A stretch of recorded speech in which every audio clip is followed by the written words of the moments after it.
Kailash Dixit doctor के पास गए और कहने लगे, अर्जुन को कौन हॉस्पिटल लेकर आया है। डॉक्टर कहने लगे, एक लड़की उन्हें लेकर आई थी, मगर जब मैं गया तो वह लड़की गायब थी। कैलाश दीक्षित बहुत ज़्यादा परेशान थे कि आखिर वह लड़की कौन थी जो मेरे पोते की जान बचाई और बिना कुछ कहे ही चली गई।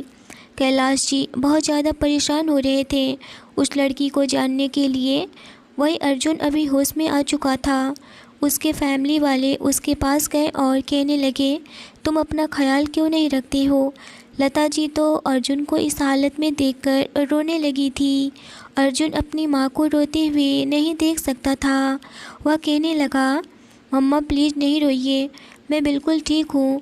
आप इस तरह से हार मान लोगे तो फिर मैं जल्दी ठीक नहीं हो पाऊँगा। आप बिल्कुल भी परेशान न हो। और अपनी बहन कंगना को बोला, माँ को लेकर घर जाओ और तुम भी जाओ, परेशान होने की ज़रूरत नहीं है। दादाजी मैं बिल्कुल ठीक हूँ। कैलाश जी अर्जुन के पास आए और कहने लगे, तुम अपना ख्याल नहीं रख सकते हो, इस तरह से तुम लापरवाह कैसे हो सकते हो। देखो तो क्या हाल बना लिया है अपनी। यह सुनकर अर्जुन स्माइल किया और बोला, दादाजी आप घर जाइए। अर्जुन की फैमिली घर चली गई। अर्जुन धीरे धीरे रिकवर होने लगा। 3 महीने लग गए थे अर्जुन को पूरी तरह से ठीक होने में। अर्जुन जब ऑफिस गया तो पूरी तरह से ठीक हो चुका था। वह अपने असिस्टेंट राघव को बोला, जल्दी से फाइल लेकर आओ, पूरे महीने में क्या क्या कंपनी में प्रोग्रेस हुआ है वह मैं देखना चाहता हूँ। सारी डिटेल्स मुझे 10 मिनट के अंदर चाहिए। यह सुनकर के राघव हाँ में सर हिलाया और ऑफिस से बाहर चला गया। वही अर्जुन अपने पॉकेट में हाथ डाला, जो कि सौंदर्य का था नेकलेस उसके पॉकेट में पड़ा हुआ था। वह निकाल करके अपने हाथों में लेकर के देखने लगा और याद करने लगा, आखिर कौन हो तुम, मेरी मदद करके कहाँ चली गई। अभी वह यह सब सोचे जा रहा था कि राघव फिर से उस कैबिन में आया और फाइल टेबल पर रखा और बोला, सर यह रहा फाइल जिसमें सारे डिटेल्स हैं। राघव को देखा और कहने लगा, मुझे किसी की एड्रेस का पता करना है, बहुत जल्द से जल्द उसके बारे में मुझे जानना है। उस लड़की का नाम सौंदर्य है, पता लगाओ लड़की कौन है और कहाँ रहती है। राघव सुना तो बोला, वैसे ये लड़की का आप क्या करेंगे। सर यह सुनकर के अर्जुन राघव को गुस्से वाली नज़रों से घूरने लगा और बोला, यह लड़की वही है जो मेरी जान बचाई है, और फ़ौरन से जाकर के इस लड़की के बारे में पता करो, मुझसे जवाब सवाल करने की कोशिश नहीं करो। इतना सुनकर के राघव डर गया और वह बोला, यस सर, मैं पूरी कोशिश करूँगा उस लड़की को ढूंढने की। इतना कहकर के राघव चला गया। इधर अर्जुन भी अपना फाइल देखने लगा। तभी फिर से उसके कैबिन का दरवाज़ा खुला और वह इंसान अंदर आया और कहने लगा, क्या यार तू तो अभी से ही काम चालू कर दिया है, अभी पूरी तरह से ठीक तो हो जाते। अर्जुन उसे देख करके स्माइल पास किया और बोला, तू यहाँ कैसे। वह कोई और नहीं बल्कि सिड था, अर्जुन का बचपन का दोस्त कम भाई था। दोनों में भाई जैसा प्यार और दोस्ती भरी शरारत छुपी हुई थी। जब सिड को पता चला था कि अर्जुन का पूरी तरह से एक्सीडेंट हो गया है तो वह भी बहुत ज़्यादा घबरा गया था और वह भी अर्जुन को ठीक होने के लिए दिन रात एक कर दिया था। तभी फाइल देखते हुए अर्जुन की नज़र फाइल पर पड़ी। उसने फ़ौरन से राघव को बुलाया और कहने लगा, तुम लोग एक काम भी ढंग से नहीं कर सकते हो। मेरे ना रहने पर तुमने एक भी इस कंपनी के लिए प्रॉफिट नहीं कमाए। ऐसा क्यों। राघव इस वक्त बहुत ज़्यादा डरा हुआ था। उसको डरा हुआ देख कर के सिड बोला, रहने दे यार, तो इतना क्यों उसे डांट रहे हो, वह बेचारा क्या करे। तुम्हें पता है न कि तुम्हारे बिना साइन और हाँ कहे बिना कोई भी प्रोजेक्ट पर कोई काम नहीं कर सकता है और ना ही कोई डील हो सकती है। तुम यह बात कैसे भूल गए। सिड की बातों को सुनकर के अर्जुन शांत हुआ, बट गुस्सा अभी भी था। वह राघव की तरफ देख कर के बोला, जाओ यहाँ से। राघव हाँ में सर हिलाया और वहाँ से चला गया। Current time. वहीं सौम्या कुछ देर बाद अपने ऑफिस पहुँच गई। उसे देख कर के गगन की असिस्टेंट जूही कहने लगी, सौम्या तुम लेट कैसे हो गई? सौम्या ने झूठ बोली। कहा पापा हॉस्पिटल में है, वहीं गई हुई थी मैम। जूही ने उसे सामने कुछ फाइल्स रखते हुए कहा, पूरे 4 साल की रिपोर्ट मुझे चाहिए। कल गगन सर की बहुत ही इम्पोर्टेंट प्रेजेंटेशन है और अगर काम ज़रा भी लेट हुआ तो मैं बर्दाश्त नहीं करूँगी, अंडरस्टैंड? सौम्या ने हाँ में अपना सर हिलाई तो जूही ने सारा काम ही सौम्या पर डाल दिया था। वह घबराते हुए बोली, कर दूंगी मैं, आपको शिकायत का कोई भी मौका नहीं मिलेगा। जूही ने उसे अपने डेस्क पर जाने के लिए कहा। सौम्या अपनी चेयर पर आकर के काम करने लग गई, लेकिन उसे यह नहीं पता था कि कोई उसे लगातार देख रहा था, और वह भी रेणुका। अचानक से रेणुका ने कहीं कॉल किया। उसके कॉल करने से उसे एक ऐसी बात पता चली कि सुन करके वह पूरी तरह से हैरान हो गई। दूसरी तरफ से आवाज़ आई, ऐसा ही है वह लड़की, दिखने में सीधी है मगर सीधी नहीं है। वह आज क्या कांड करके आई है वह मुझसे पूछो, मैं सब जानती हूँ। इतना सुनते ही रेणुका कहने लगी, ऐसा क्या हुआ है सौम्या ने जो कि तुम इस तरह से कह रही हो? तुम वहाँ गगन के ऑफिस में काम कर रही हो और मैं यहाँ मिस्टर दीक्षित के यहाँ, और मुझे यहाँ का सब पता है, क्या चल रहा है और क्या हो रहा है, मुझे सब पता है। यह सुनकर के रेणुका कहने लगी, ऐसा क्या बात है, मुझे बताना। यह कोई और नहीं रेणुका की दोस्त प्रिया थी। प्रिया ने उसे सब कुछ बता दिया, जो भी सौम्या आज कॉन्टैक्ट मैरिज करके आई थी दीक्षित के साथ में। वह सब कुछ जान करके रेणुका पूरी तरह से हैरान थी कि यह ऐसे कैसे कर सकती है। सच में यह लड़की मर्दों के पीछे भागने वाली है। वह सीधे सौम्या के पास गई और उसके हाथों को पकड़ करके अचानक से खड़ा करी और कहने लगी, तुमने आज जो भी कांड करके आई है, मुझे वह सब कुछ पता है और तुम खुद से बताओगी कि या फिर मैं बताऊं सबको? इतना कहते हुए रेणुका चिल्ला करके कहने लगी, सब लोग सुनो, यह लड़की जितनी भोली दिखती है वह इतनी भोली है नहीं। आज पता है इसने क्या करके आया है। सारे एम्प्लॉय खड़े हो गए और रेणुका की तरफ देखने लगे कि आखिर रेणुका क्या बोलने वाली है। सौम्या पूरी तरह से हैरान थी और कहने लगी, रेणुका क्या चाहती हो तुम मुझसे? क्यों मेरे साथ इस तरह से कर रही हो? आखिर मैंने तुम्हारा क्या बिगाड़ा है जो मेरा इस तरह से इंसल्ट करते फिरती हो?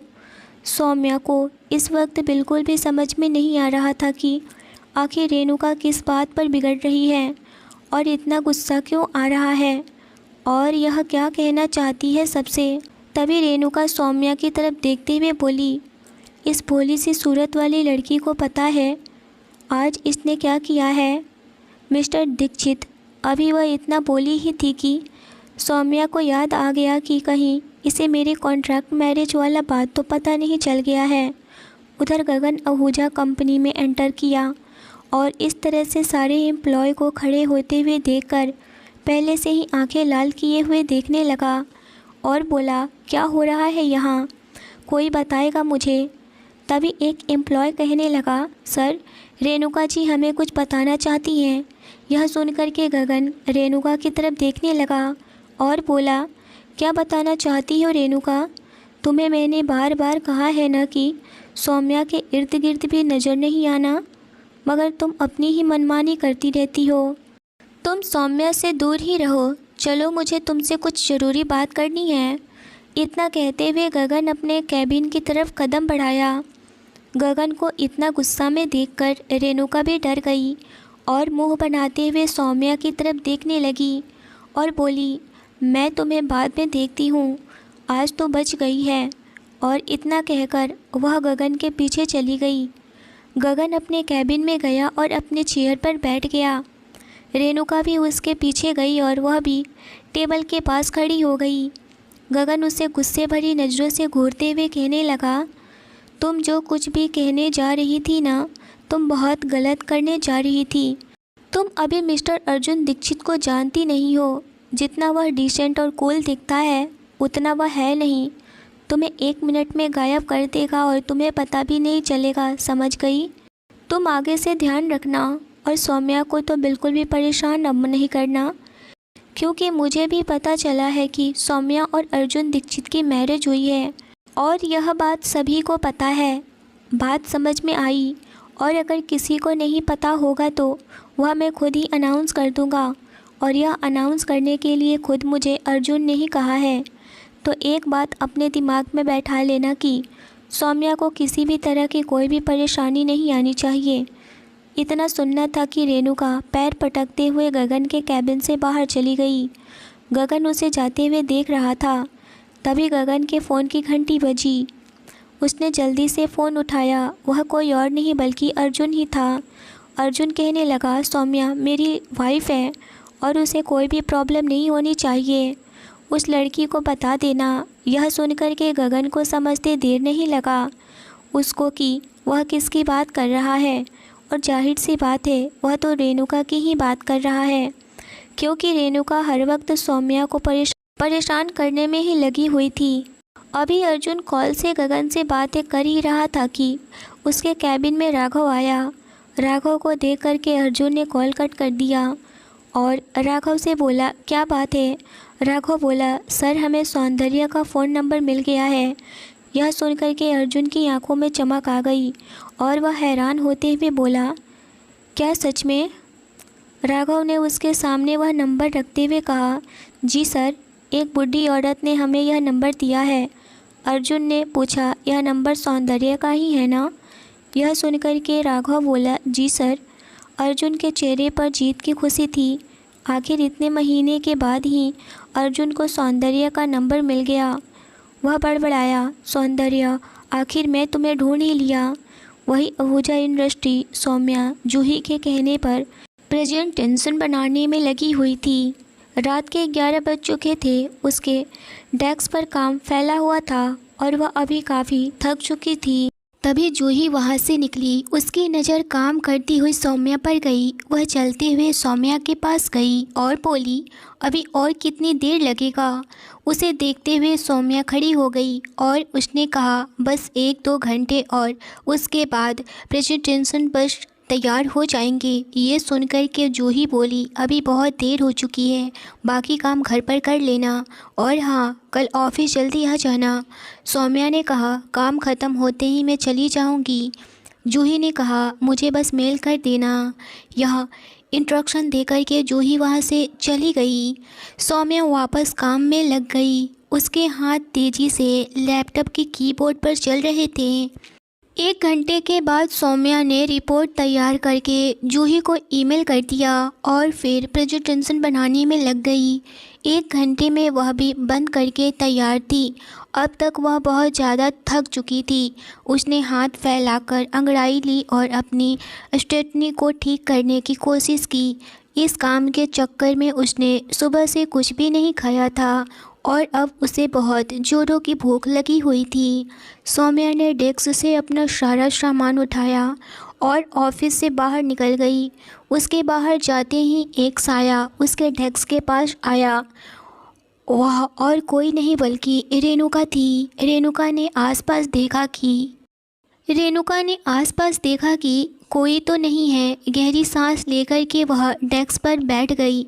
उसने सौम्या का सिस्टम ऑन किया और उसकी बनाई हुई प्रेजेंटेशन ढूंढने लग गई, जो कि सौम्या ने अभी कुछ देर पहले बनाई थी और वह अब उसके सामने था।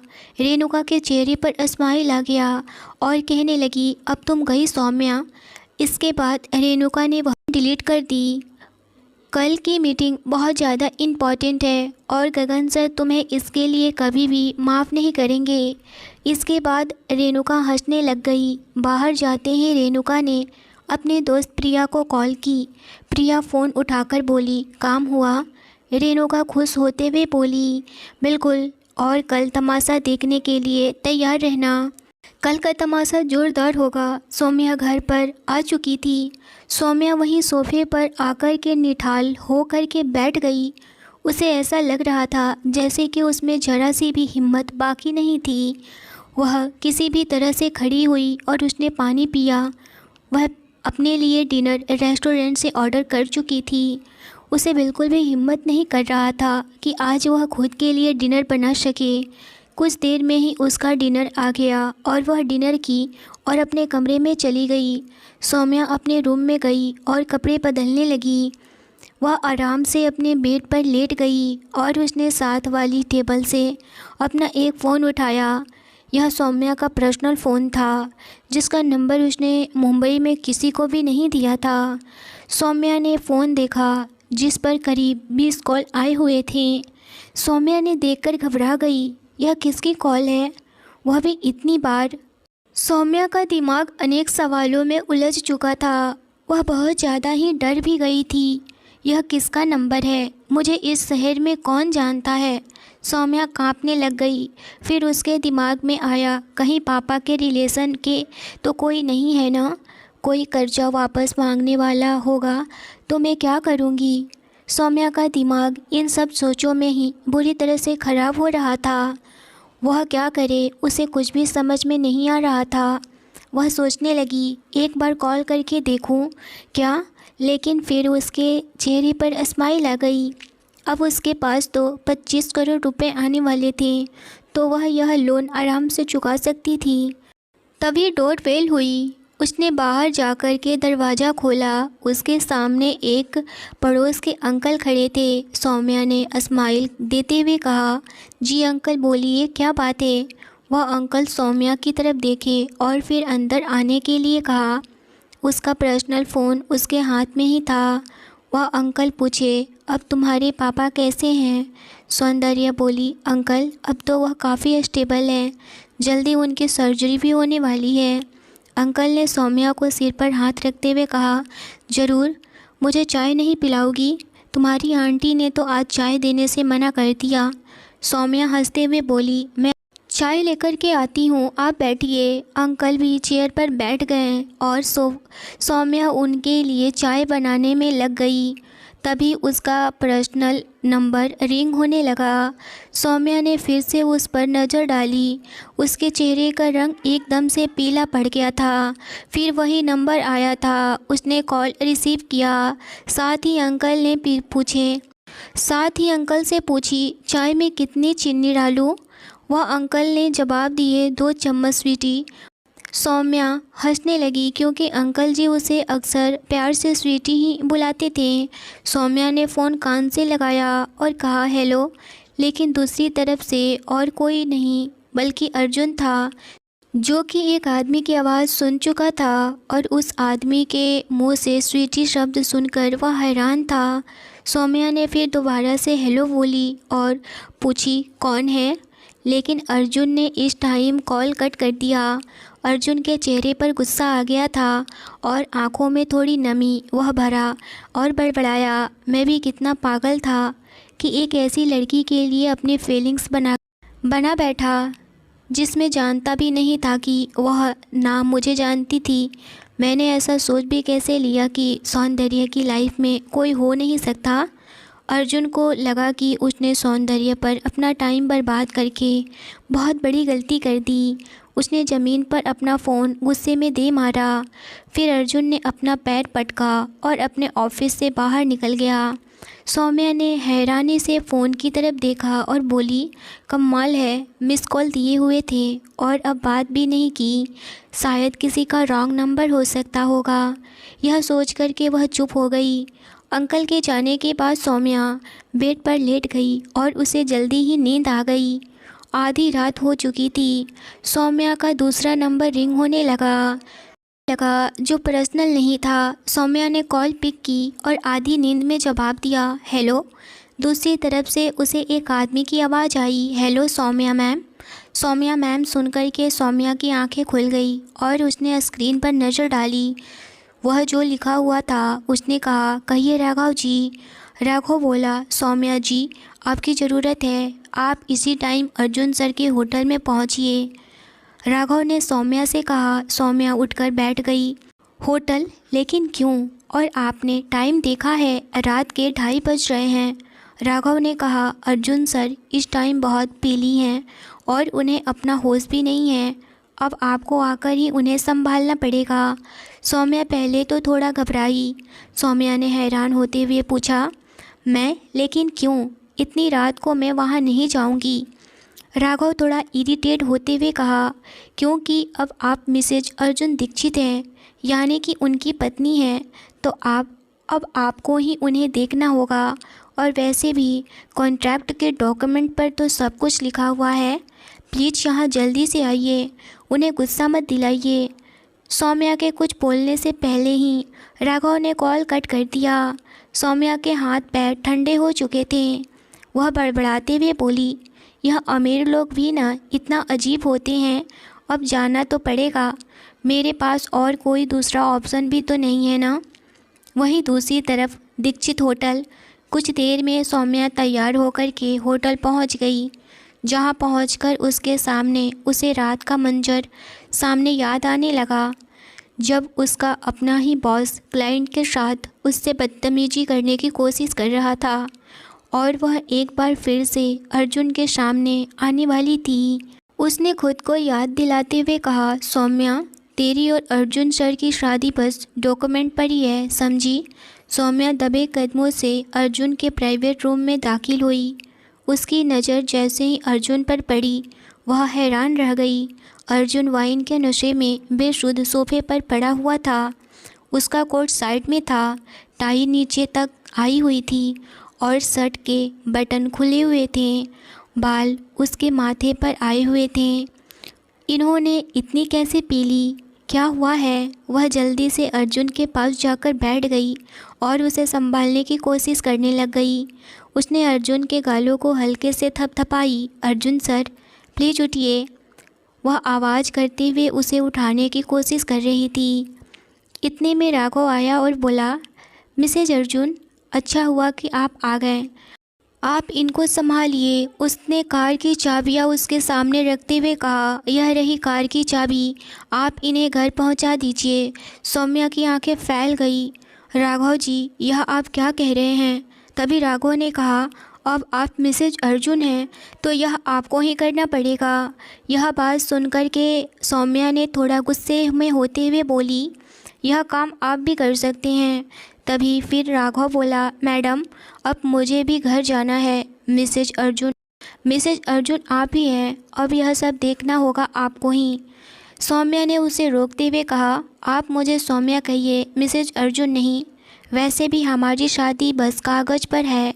यह सुनकर के राघव डेविल स्माइल देते हुए बोला, सर के साथ शादी करने के लिए सब लड़कियां मरती हैं, चाहे वह कागज़ पर ही क्यों न हो।